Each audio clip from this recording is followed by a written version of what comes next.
Lāzerstara līmeņrāža.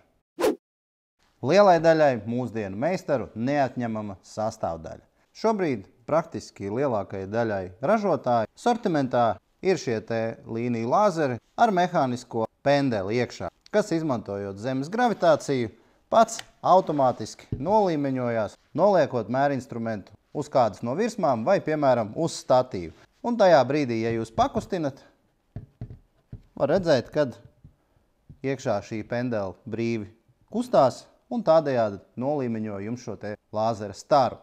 Un tajā brīdī, kad jūs beidzat darbu, vienlaicīgi ar izslēgšanas slēdzi, arī šis slēdzis nofiksē šo pendeli, lai transportēšanas brīdī jums nerastos kaut kādi bojājumi šim te pašlīmeņojošajam mehānismam un jūsu instruments rādītu precīzi. Bet vai tu zināji, ka tirgū sāk parādīties lāzeru līmeņrāži, kuri līmeņojas digitāli? Respektīvi, iekšā ir motoriņš, kurš šo te līmeņu staru katru reizi, kad jūs novietojat instrumentu pie mērīšanas, viņš šo staru nokalibrē un nolīmeņo pēc līmeņa. Kāda tad ir šo te līmeņrāžu galvenā atšķirība?